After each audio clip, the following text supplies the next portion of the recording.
주님은 벌거벗으십니다. 벌거벗으시고 우리에게 의의 옷을 입히십니다. 주님은 나무에 달려 저주를 받으십니다. 우리에게는요 아브라함의 축복이 임하게 하십니다. 주님은요 십자가에 달려서 엘리 엘리 라마 사막다니 아버지여 아버지 어찌하여 나를 버리셨나이까. 버림받습니다. 우리는 하나님의 자녀로 택하심을 얻습니다. 주님은 가시가 쓰십니다. 우리에게는 멸류관 주십니다. 주님은 채찍에 맞으십니다. 우리에게는 나무가 치유를 주십니다. 주님은 죽음에 드십니다. 우리에게는 생명을 주십니다. 주님은 목마르십니다. 우리에게는요 생수를 주십니다. 아까 말하면 성령을 주십니다. 이런 분이 있습니까? 우리가 믿는 분입니다. 할렐루야. 네, 우리가 믿는 분입니다. 그래서 십자가 안에 들어간 사람들은요 벌거벗은 수치를 향하지 않습니다. 의의 옷을 입혀주십니다. 십자가 앞에 들어간 사람은요 인생의 모든 저주스러운 것, 나무에 달린 것, 유대인들은요 저주받았다고 했거든요. 인생의 모든 저주가 하나님의 축복으로 바뀌어집니다. 그분은 하나님께 아들이신데 버림받으시고 우리를 택하여서 하나님의 자녀로 삼아주셨습니다. 그분은 39대의 채찍을 맞았습니다. 예수를 채찍 맞으신 거는요 네가 하나님의 아들 겠지 안 겠지? 겠나 안 겠나? 네가 유대인 왕이는 겠나 안 겠나? 고백해 자백해! 고문받은 게 아닙니다. 저한 죄를 먹고서 빌라도가 나를 때려서 내보내겠다 그랬어요. 그래서 39대의 채찍질을 가지고 다 때린 겁니다. 태형을 맞은 거예요. 39대 지나서 한 대 더 때리면 40대를 때리면 죽이는 거와 똑같다고 생각했기 때문에 한 대를 빼고 39대를 때린 겁니다. 그래서 예수님은 이중적인 처벌을 받으셨어요. 채찍에 맞으심으로 우리는 그런 뭐밖에 나음을 얻게 해요. 예수님은 죽음을 맞으시고 우리에게는 뭘 주시고 생명을 주시고 예수님은 목마르시고 내가 목마르다 목마르시고요 우리에게는 생수를 주시고 고린도 후서 8장에 보면요 한번 따라해볼까요? 부요하신 자로서 너희를 위하여 가난하게 되신 것은 그의 가난해지심을 인하여 너희로 부요케 하려 합니다. 우리나라 성경은 말 너무 이렇게 직설을 좀 피해놨어요. 직설을 해줘야 됩니다. 부요케 하려 하면 아니하고 명사형인데 부자가 되게 하려 하면. 아멘. 이거는 헌금장에 나온 얘기이기 때문에 말 그대로 돈입니다. 그분이 가난해지신 것은 그분의 가난해지심을 인하여 너희한테 돈벼락 대박나게 하려 하는 말입니다. 대박 났습니까? 딸리죠. 네? 왜 좀 딸리죠? 왜 근데 대박이 안 납니까? 하나님은 축복 주시려고 저도 받았다 하고, 네? 하나님은 멸류관 주시려고 가시난 뚝딱하고, 하나님은 채찍에 맞으시고서 우리에게 나음을 주겠다고 우리는 병원에 가서 약 탐험해야 되고요. 그분은 왜 가난해지셔서 우리를 부자되게 한다고 해서 명사형으로 딱 못 박아놨는데 왜 우리는 돈 쫓아가지고 맨날 전전긍긍해야 됩니까? 왠지 아세요? 왠지 아십니까? 따라가 십자가와 눈높이를 맞추게 하려. 십자가와 눈높이가 딱 맞추게 하려. 그래서 내가 이 모습이 딱 띄어질 때 우리는 뭐하고 눈높이가 맞춰야 됩니까? 십자가. 수치를 당하는 상황에서 주님도 당했네 나도 당했네 이러면요 왈칵 눈물이 나면서 그 보혈의 능기가 확 흘러들어옵니다. 처절한 가난이 있습니까? 주님도 가난할 수 있는데 나도 가난하네 하면서 내 가난으로 십자가와 딱 부딪히는 순간에요 주님의 심정이 내 심정이 됩니다. 그러면서 물질이 풀립니다. 그냥 놔두면 인생 따라지 인생도 이런 인생이 막장 인생입니다. 그런데 이런 내 상황 가지고 십자가와 눈높이를 딱 맞추면요. 일로 넘어가는 거예요. 거룩한 신적인 교환이 일어나는 겁니다. 부산에 전포동이라는 동네가 있어요. 이름하여 전두환이도 포기한 동네라는 동네입니다. 전포동이라는 동네에 교회가 오래된 교회가 하나 있는데 그 교회에 이런 일화가 있습니다.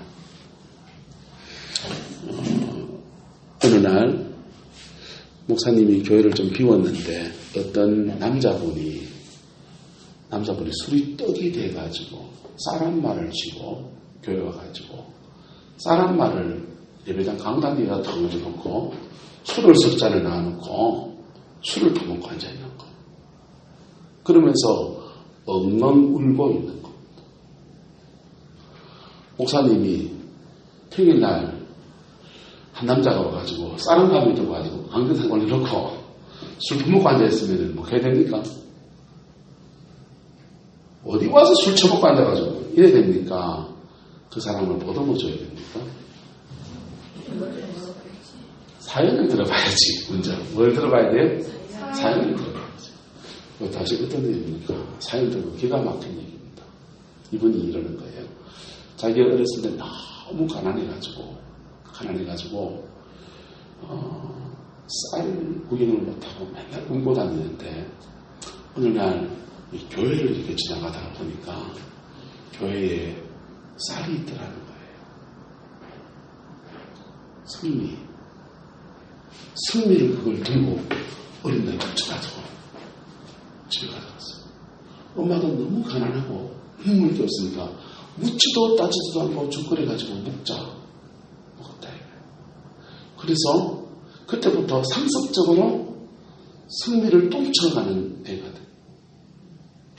상습적으로 승리를 뚱쳐서 집에 가서 밥거리 먹고 그랬는데 가난한 살림의 인생을 살아보니까 자기 인생을 제대로 살 수가 없어서 너무 고생하면서 그러다가 컴퓨터 치고 살 길이 없어서 죽으려고 마음을 먹었는데 이 죽으면은 하나님 앞에 선다던데 이 생각이 들었습니다. 내가 사람들한테 사업하다가 돈 뒷문고 있고 빚진 것도 있고 그러면은 사람들한테 그런 거니까 내가 뭐 어쩔 수 없는 건데 죽어서 하나님 앞에 서야 된다 하는데 하나님한테 죄진 것 가지고 가서는 안 되겠다 생각이 들더라는 거예요. 하나님 앞에 죄진 게 내가 뭘까 생각해보니까 교회 승리 훔쳐간 거. 그래서 어릴 때 훔쳐갔으니까 그거 10번 훔쳐갔으니까 한 감바 집어가지면 되겠지 싶어서 쌀 한 감바 들고 와가지고 그래서 쌀 한 감바 들고 목사님 한 개씩 광도산에 더 올려놨다는 거예요. 자기 선배가 너무 한스러워서 소주를 한 번 사와가지고 하나님 한 잔 받으시오. 교회 감독하는 목사님이다 하니 목사님도 한 잔 받으시오. 내 것도 한 잔 따라놓고 하나님은 아무도 안 받으시고 목사님도 안 계시고 내 혼자 마시고 있다는 거죠. 그래 마시면서 술 마시고 있는데 이분이 갑자기 환상이 열려버린 거예요. 환상이 푹 열려가지고 자기 인생 주마등 같은 인생이 막 보이기 시작하고 지나간 인생이 막 보이기 시작해요. 보이는데 내가 이래 살았다 싶은 게 서러워 죽겠더라는 시간 막 울고 있는데 마음속에서 갑자기 막 기쁨이 막 솟아오르면서 노래를 부르고 싶더라고요.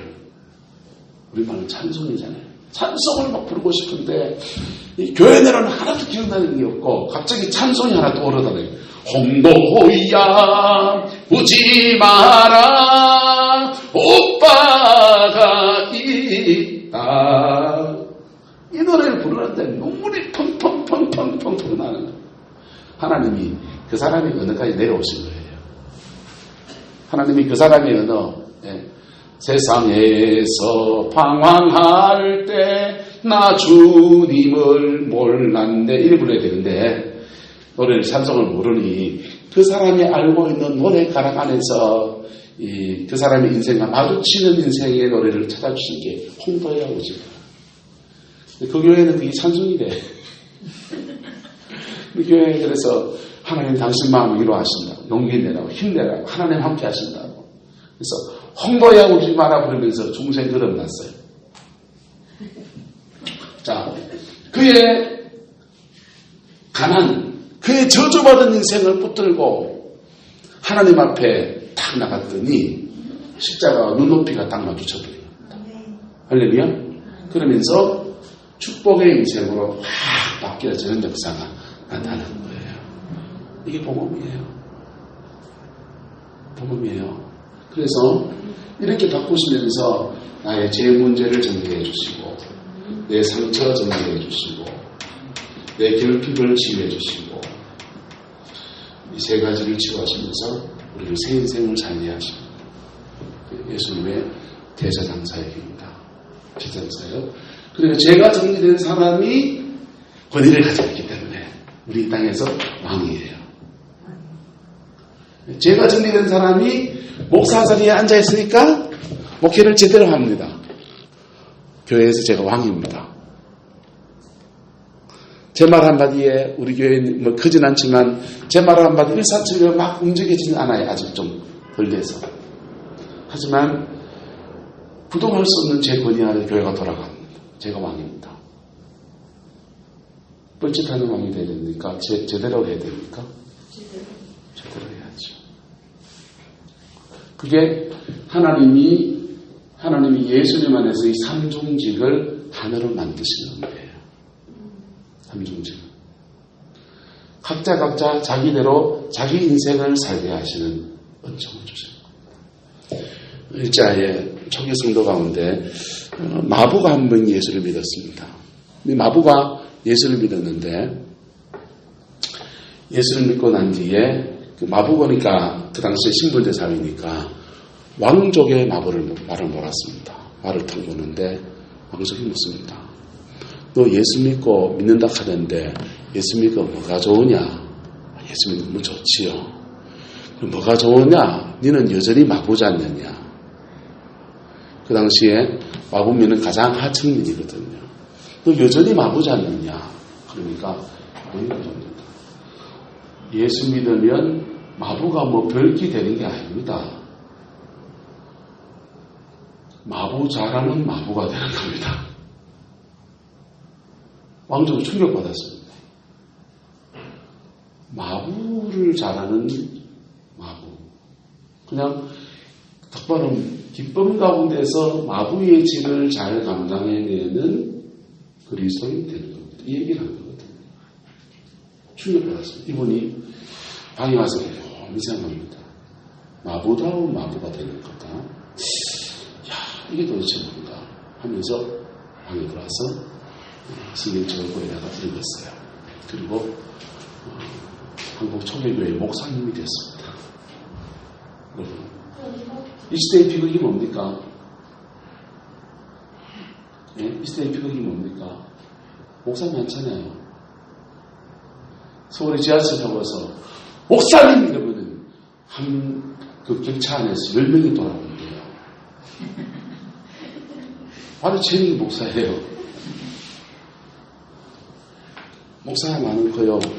선거 때만 되면 대통령 선거, 시의원 선거, 무슨 선거, 얼굴도 모르는 사람들이 왜 그래 많이 티 나오는지요. 장애 먹겠다는 사람들이 수없이 나옵니다. 근데 리더다운 리더가 없는 거죠. 목사다운 목사가 귀한 거죠. 아버지다운 아버지가 귀한 거고, 어머니다운 어머니가 귀한 겁니다. 이렇게 대구에서 개척교회 하면서요, 능력 받아보려고 저도 꽤 많이 쫓아다녔습니다.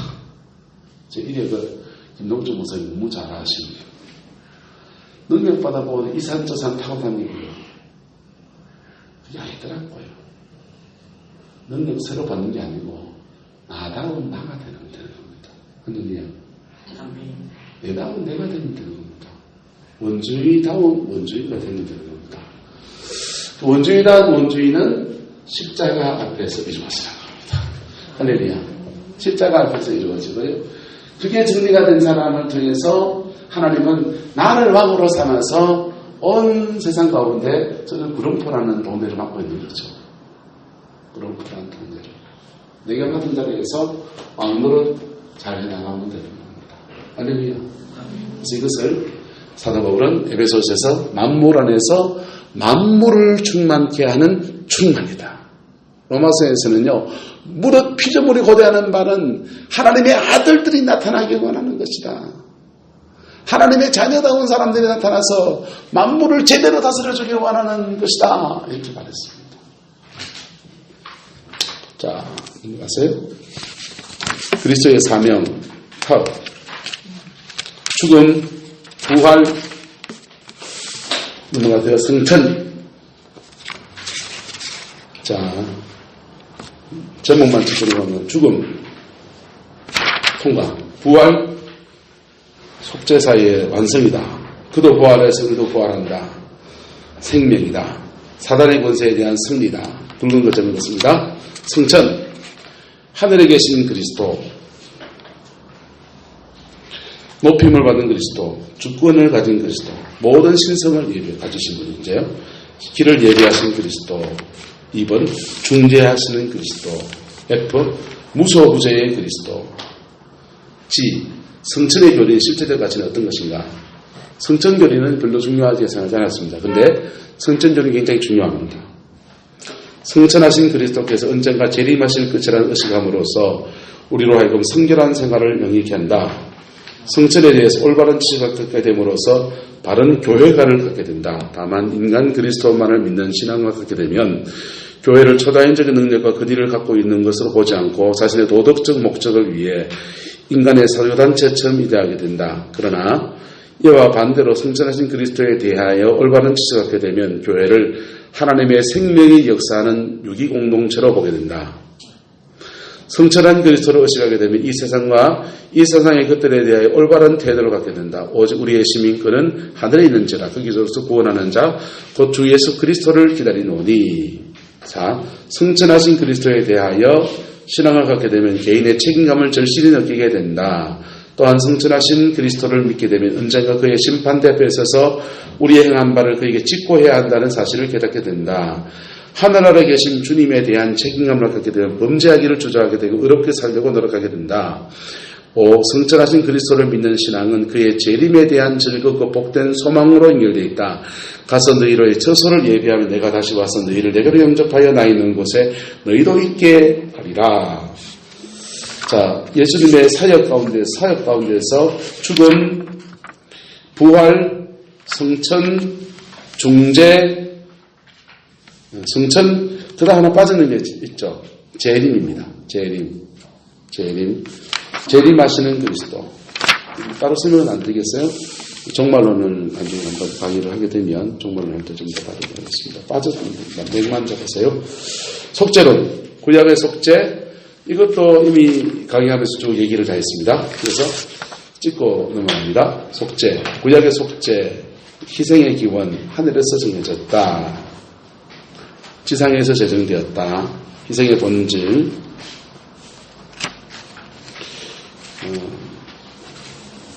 여러분, 처음에 제가 선언 얘기할 때 얘기했지만은, 그 이방인들도 제사를 지냅니까? 안 지냅니까? 지내잖아요. 이방인들의 제사는 무슨 제사입니까? 속죄의 제사입니까? 신을 노여움을 죽이는 제사입니다. 또 주로 신의 노여움을 죽이는 제사입니다. 두려움의 제사입니다. 보세요. 산에 올라가야 됩니다. 산에 가면 산삼이 있습니다. 약초를 캐야 밥 먹고 삽니다. 근데 또는 어떤 사람은 산에 놀러 갑니다. 집사님은 산에 놀러 갑니다. 두목산에 놀러 갑니다. 집사님은 산에 절박하게 생계가 달려서 산삼을 캐야 밥 먹고 삽니다. 두 사람이 산에 올라갑니다. 근데 산에 갔다가 낙상을 했습니다. 다리 다쳤습니다. 집사님은 산에 안 올라갑니다. 그 다음부터. 집사님은 다쳤는데도 나쁜 한데도 생계가 걸렸으니까 다시 나가가지고 산삼을 캐러 가야 됩니다. 근데 겁이 납니다. 다시 올라갔다가 내가 다치면 어떡하지? 그래서 올라가는 산보통에다가 돌을 하나 싹어서 산신님께 비나이다. 내가 오늘 산삼을 캐야 되는데 다시는 지난번보다 다치지 않고 좀 봐주이소. 산삼 하나 켜고 빌고 올라갔습니다. 요게 사모님 신앙의 신앙입니다. 그래서 자연 피조물들 중에서 힘이 센 존재. 두 분이서 배를 타고 고기를 잡으러 갑니다. 집사님은 취미삼아 낚시하러 갔습니다. 낚시 안 좋아하시는 남자는 바다 낚시를 좋아하십니다. 채비를 갖춰서 용가자미를 잡으러 갑니다. 동해에 나는 그 가자미인데 알벤 가자미를 용가자미거든요. 용가자미를 잡으러 갔습니다. 집사님 낚시를 좋아하십니다. 따라갔습니다. 낚시를 갔는데 배멀미라고 너무 고생했습니다. 그리고 풍랑이 나가지고 배가 막 파손치게 돼가지고 정말 배가 파손이 됐습니다. 그래가지고 물고기다고 둘 다 사람 남았습니다. 집사님은 낚시하러 갑니다. 집사님은 밥 먹고 살아야 됩니다. 빨리 다리를 다치고 나와가지고 다시 그 두려움을 이기면서 바다에 가서 낚싯대를 던져야 됩니다. 그럴 때 배에 타면서 벌벌 떠지는 마음을 가지고서 돌 하나를 올려놓고 비나이다. 용왕님께 비나이다. 어머니 가는데 호흡이 제대로 막 잡게 해주시고 지난번처럼 배에 안 내려가게 해주시고 멀리 안 나게 해주시고 비고 올라갑니다. 그러면서 샤머니즘 시간이 시작됩니다. 배경이 뭡니까? 두려움입니다. 뭐라고요? 두려움. 그 두려움을 가지고서 신을 섬기러 나갑니다. 그래서 이방인의 제사는 배경이 두려움이에요. 그리고 이방인의 제사는 여기에 교묘하게 사단이 개입하면서 이 두려움을 가지고 조종합니다. 그리고 이 두려움을 가지고서 신의 노여움을 달리려고 합니다.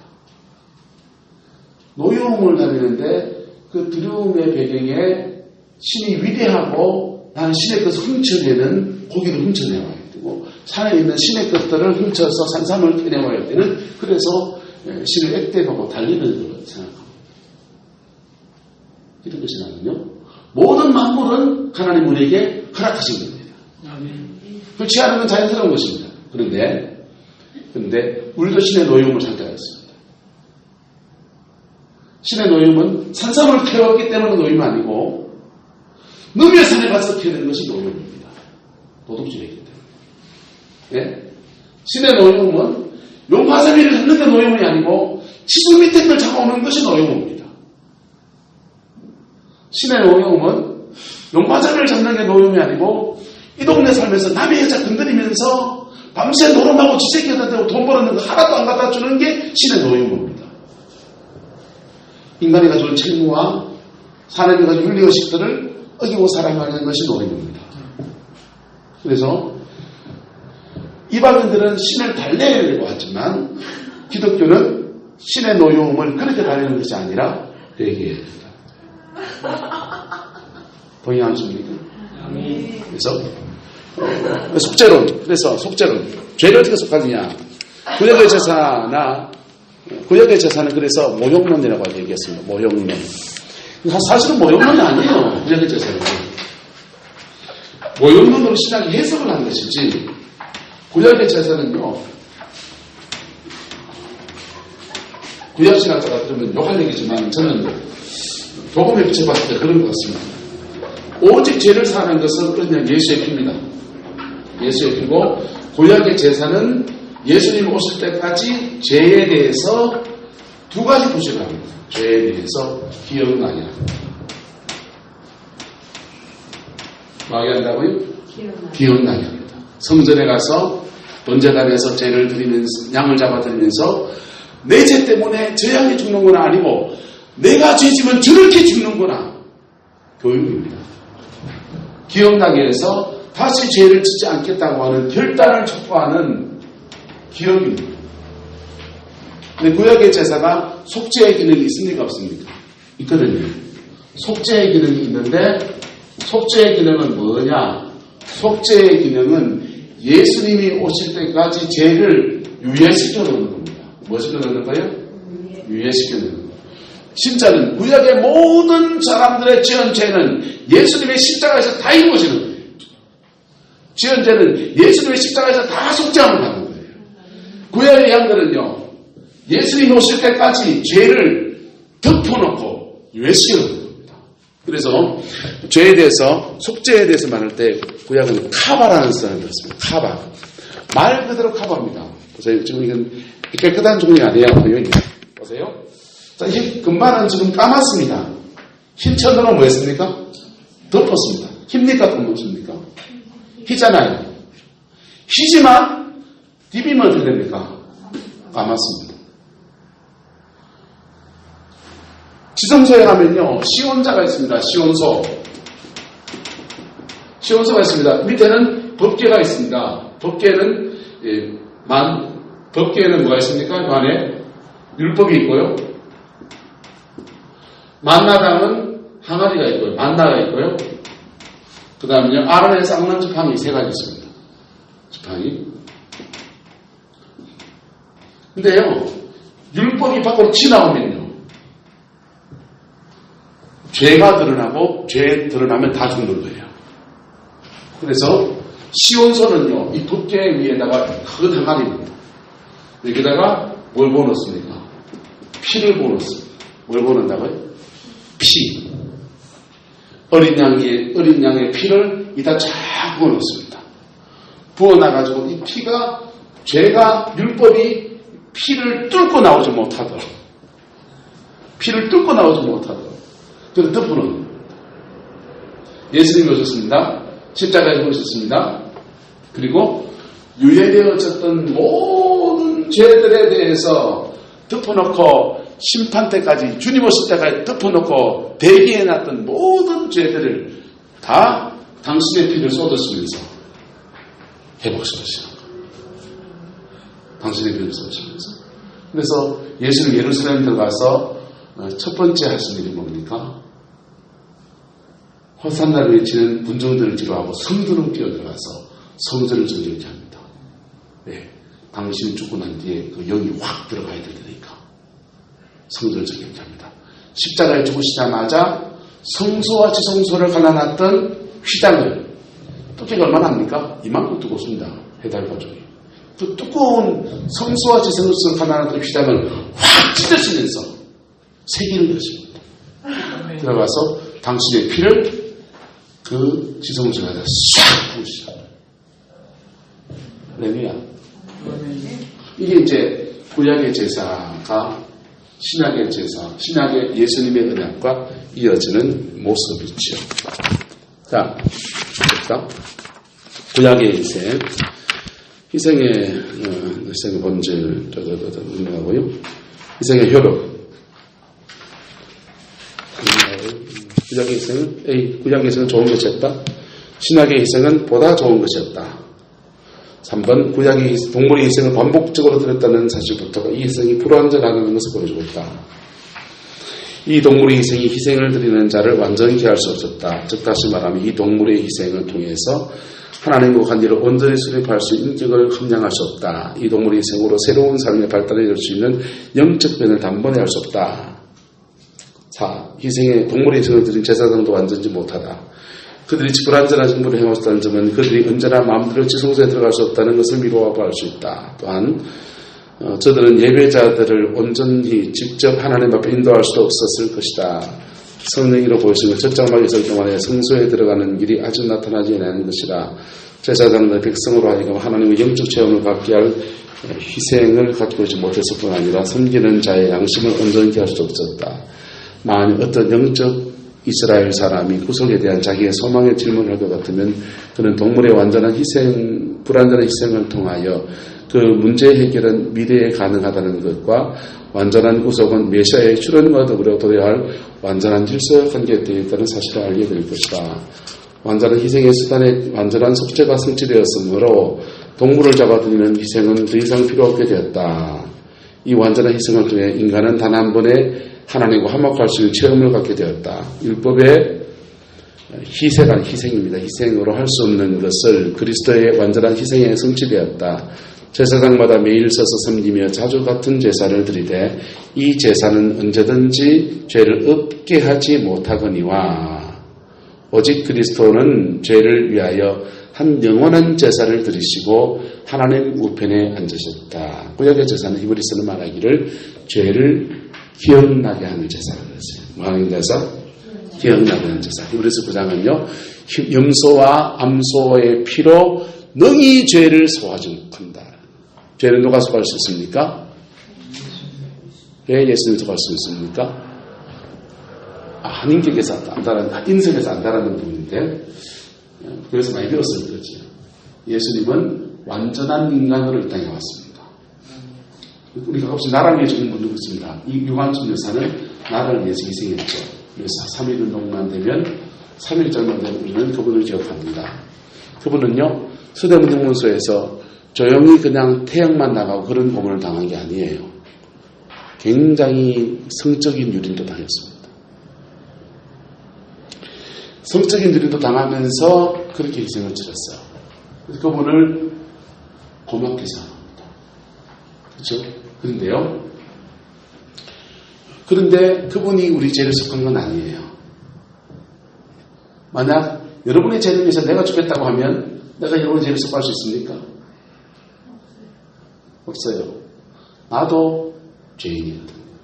예수님은요, 죄가 없으신 하느님이십니다. 그래서 우리의 죄를 능히 대신 짊어지시는 분이세요. 그래서 신학의 속죄는 속죄의 사실, 속죄의 필요성, 즉 하나님의 성결과 인간의 죄악성, 인간의 죄한 하나님의 성결의 반작용은 진노로서 나타나는데 이 진노를 막는 데는 속죄의 선이 요청되었다. 보세요. 하나님은 성결하세요. 하나님은 거룩하세요. 그래서 하나님의 거룩성 때문에 죄를 지은 날 다 죽는다 했습니다. 죽여야 됩니다. 근데 여러분, 죄를 지은 날 다 죽이면 하나님이 거룩합니까? 여기 지금 저까지 포함해서 총 7명이 있습니다. 7명이 있는데 여기 불났습니다. 만약에 불났습니다. 근데 김동철 목사님이 책임자라고 합시다. 그러면 불이 났는데 김동철 목사님이 와 불났다 다 죽는다 하면서 다 죽었습니다. 그분이 자기 역할 한 겁니까? 안 한 거잖아요. 불났습니다. 이쪽이 길입니다. 가르쳐 줘야 되잖아요. 나는 두 번째로 보면 이게 길인가? 여기가 문인가? 이런 생각했습니다. 나는 그럴 수 있는 존재죠. 그죠? 자, 인간은 죄인입니다. 죄인인 인간은 하나님 심판하셔서 지옥에 던져놔야 됩니다. 근데 하나님은 거룩하십니다. 하나님의 거룩함이 죄인을 심판하는 정도의 거룩함에서 끝난다면 그분이 정말 거룩한 겁니까?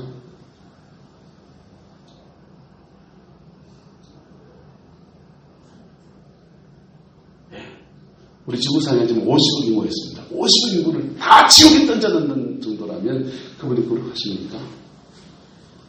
길을 터줘야 됩니까? 안 줘야 됩니까? 그분은 그분대로의 책임성이 있는 겁니다. 그래서 예수님 안에서 길을 열어주신 것입니다. 그래서 하나님 자신도 성결해지는 겁니다. 네? 로마서는 말하기를요. 하나님 당신도 어려워진다. 죄악성, 진노, 속죄. 자, 어떤 사람은 속죄는 불가능하다고 주장한다. 인생이라는 가혹헌법의 집에 넘어갑시다. 또 어떤 사람은 속죄가 필요 없다고 가르친다. 신약성경은요. 속죄는 가능한 동시에 또한 필요하다고 말한다. 속죄의 본질. 속죄. 그리고 속죄란 말은 가리우다 커버에게서 커버한다. 속죄의 본질은 하나님과 우리와 화목제물에는 가까워졌다라는 겁니다. 여러분, 용서는 하나 잊지나 말자. 여러분, 인간 사회 속에서 흔히 쓰이는 말입니다. 용서는 하되 뭐하지는 말자. 잊지는 말아야지. 헤어져 있어도 그러지만 잊지는 말아야지. 보세요. 주사님, 제가 주사님한테 집어넣었습니다. 용서했습니다. 근데 맨날 집어넣는 사람과 같이 살아야 됩니까? 세상에 목사가 온종일밖에 없습니까? 그렇습니까? 안 그렇습니까? 그죠? 그래서 김봉준 목사가 전화합니다. 다음에 저 사람 강의 빼주세요. 난 이 학교 안 다닐래요. 그래 말할 수 있습니까? 없습니까? 있잖아요. 맞습니까? 맞습니까? 세상의 목소리 이런 사람 한번 가볍게 여러분 읽었습니다. 조신하고 강의한 사람, 잘한 사람 어때요? 읽겠습니다. 천재에 내렸는데. 그래서 용서는 하되 니하고 내가 따로 떨어져 사는 거. 근데 하나님은 우리의 죄를 용서하시고 그 다음에 화목하게 되었습니다. 할렐루야? 화목하게 되었습니다. 화목제물. 용서는 속죄는 용서하셨고 그 다음 화목하게 되었고 세 번째 대속. 구약에서는 본질적으로 대속이었다. 이스라엘 사람들 자신이 할 수 없는 것을 이스라엘 사람을 대신하여 제단에 이틀 희생하는 행하려는 것을 이스라엘 사람들이 행한 것으로 간주되었다. 대속이라는 말을 대신한다라는 뜻입니다. 그래서 저는 아까 아사셀 양이 있잖아요. 아사셀 양 깨닫았는데 너무 감격했습니다. 왜냐하면 성경 구절을 난해 구절을 제가 제일 처음 풀어본 구절이었거든요. 주석에 안 나오는 난해 구절을 제일 처음 풀어본 사람 구절입니다. 아마 아직까지도 아사셀 양에 대한 해석이 제대로 풀어진 데가 못 찾을지 몰라요. 누가 딴 사람이 풀어놓은 저같이 풀어놓은 사람도 있고 다르게 풀어놓은 사람도 있는지 모르겠지만은 아직까지 못 봤어요. 근데 제가 만약 풀어놓은 것을 이번에 누가 주석을 써놓으면요 책에 실리겠죠. 그런데요 그때 내가 아사셀 양을 풀면서 이스라엘 백성은 안수했거든요. 양의 머리다 안수했어요. 그래서 안수는 두 가지예요. 제가 만약에 성령의 능력이 충만하면 얘한테 안수받을 줄 거예요. 조영규 목사님 어느 날 이렇게 목회하시다가 지쳐가지고 해변가에 수영하러 갔었대요. 수영하러 갔었는데 반주 입고 쌀이마다 입고 수영하려고 폼 재고 있는데 사람들이 조영규 목사님이다! 그러더니요 날라리야 줄 서기 시작한 거예요. 바닷가에서. 그래서 반주 입고 위통 벗고 이거 하느라고 뿌리 못 들어가고 유명한 사람들은 건 좀 힘든 것 같아요. 근데 제가 해변가에 있습니다. 아무도 줄 안 쓸 거예요. 근데 유명하고 성령의 능력이 충만하면 안수 받잖아요. 기름 부음 받고 줄 서서 기름 부음 받으려고 그래요. 그런데요 구약의 제사 안수는 두 가지 면이 있습니다. 하나는 제사장들이 백성들에게 왕들에게 안수해줘서 은혜를 끼치는 안수가 있어요. 또 하나는요 보통 사람들이 자신의 내 죄를 저 양에게 전가합니다라고 하는 안수가 있습니다. 오는 것은 죄를 전가하는 안수예요. 우리가 안수 기도를 받을 때 성령의 능력이 흘러오는 경우도 있지만 그 안수하는 사람의 죄도 흘러올 수 있다는 거 압니까? 압니까? 모릅니까? 배우세요. 누가 여러분에게 머리에 안수를 해줘도 한번 따라합시다. 나와 저번 사이에 십자가를 세웁니다. 십자가를 세웁니다. 그래서 글러서 오게 하옵소서. 뭐에서 오게 하옵소서? 글러서 오게 하옵소서. 그러셔야 돼요. 모르면요 안수받고 귀신 들려요. 안수받고 귀신 들려요. 그런데요 어쨌든 죄를 전가하는 안수인데 너무 감격한 거예요. 난의 구절 하나 풀고 나니까. 근데 주일날 교육준사인데 그때 저보고 목사님 연세가 많았어요. 기력이 지나셔서 내보고 설교하라 했어요. 그래서 주일 저녁에 설교를 받다가 설교하러 가서 아사셀 양이 예수님이십니다. 예수님 여기 계시는 사람하고 예수님 머리에 안수합시다 이랬습니다. 불려갔습니다. 어디 감히 우리가 예수님 머리에 안수한단 말이고 원수가 됐나 안 맞나 말이 맞나 안 맞나 고집 있잖아요. 목사님 학교 가서 교수를 물어보고 말씀드리겠습니다. 예수님을 안수하면 됩니까 안 됩니까? 안 되죠. 유교적인 룰이 있잖아요. 어디 감히 예수님을 안수합니까?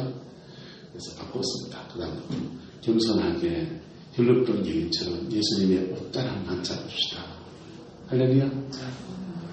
진실하게 예수님의 옷자락만 잡으면 마음 가집시다. 그럴 때요 예수님과 나와 바꿔치기 대속이 일어납니다. 내 죄는 예수님에게 없죠. 내 죄는 예수님에게 넘어가고 예수님의 의는 나에게 흘러오고 버림받은 나의 인생은 예수님에게 넘어가고 택함받은 예수님의 아들 됨의 축복은 우리에게 흘러 내 가시 면류관 예수님에게 넘어가고 의의 면류관 생명의 면류관 영광의 면류관 내 머리에 씌워져 망가진 인생이 완전히 새로워지는 대섭의 역사가 되는 거예요.